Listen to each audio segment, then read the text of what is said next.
nation's forests, the timber flows never-ending stream. By tractor, by log truck, and by water.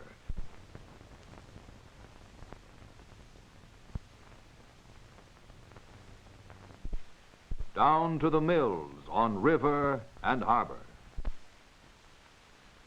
50 billion board feet a year and 3.5 million jobs.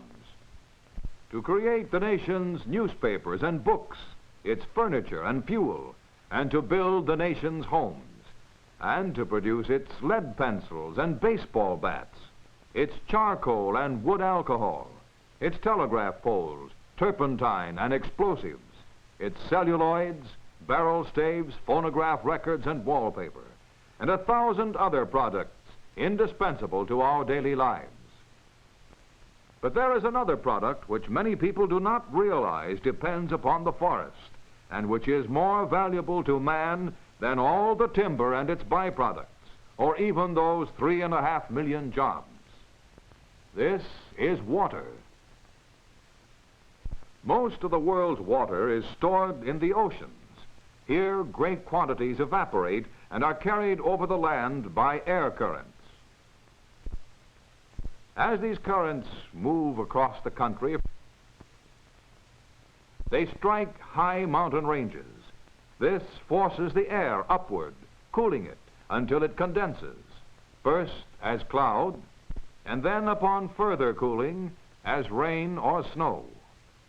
Thus, the mountains rob the air of its moisture, and there is little left to fall in the flat, dry country beyond. Here the air is very dry, so dry, in fact, that when the few storm clouds come,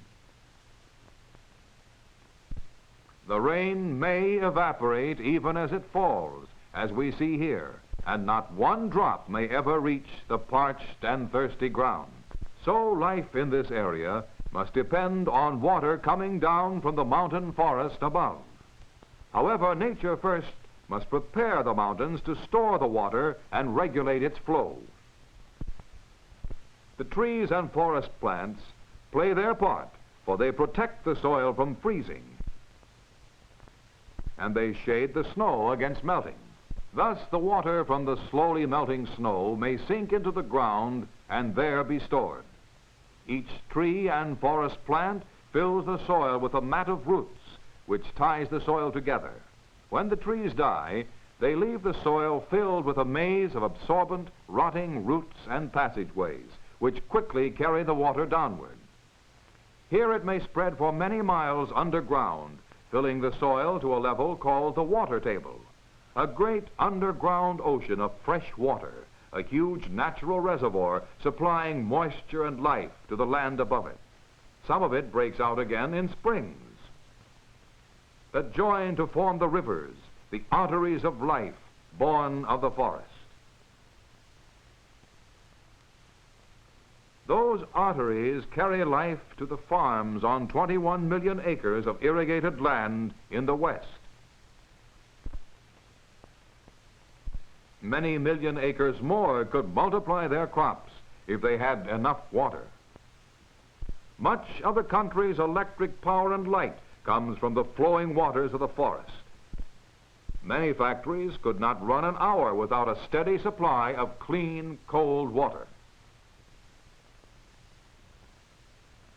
Thus, although many city dwellers do not know it, their lives depend directly on this great natural supply of water moving down from the forest.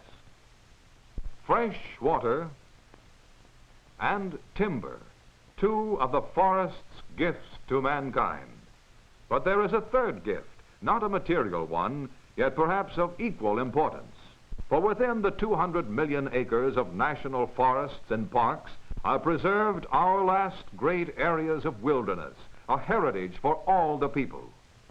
And so to our national parks and forests, the people come in numbers undreamed of from every part of the land, from farm and factory and mine, young and old, people searching for interest, relaxation, and beauty.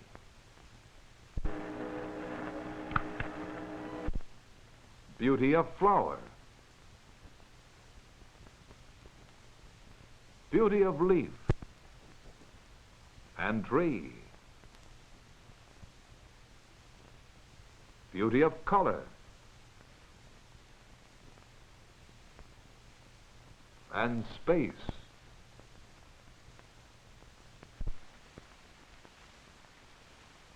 and beauty of majestic form. And in these forest distances, with their lakes and mountains and shadows, there live wild creatures and growing things. Here in the silence and majesty of the forest, surely we may have our eyes opened to new horizons and understanding. Here may be a rock wall carved out by the flowing waters. In these symmetrical and curving lines may be read the story of past ages. In the stream that carved that rock, there live plants and insects, and the steelhead trout that feed upon them. Here is one of nature's miracles being enacted before our eyes. These fish are returning from the ocean to the exact spot where they were born. Driven by extremely sensitive reactions to guiding signs in the water, chemistry and temperature and swift currents, they followed unerringly up the proper branch of the stream, leaping high waterfalls to end their long journey from the sea on the gravel bars above. Here they lay their spawn, safe from the hungry mouths of other fish that cannot leap the falls. In the wilderness is not only water for the fisherman, but water with its color and reflections, its movement,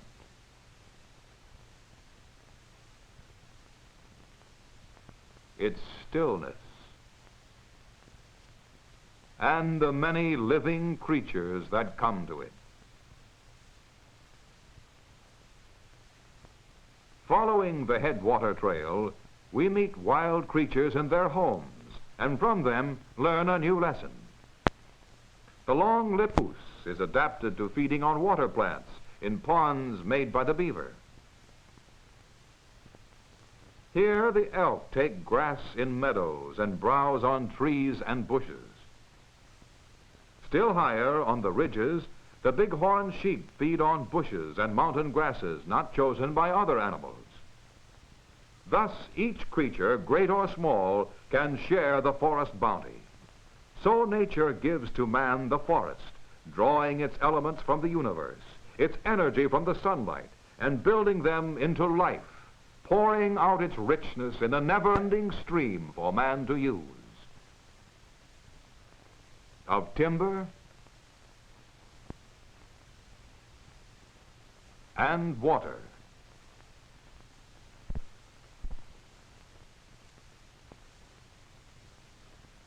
and giving him also a deeper understanding of life.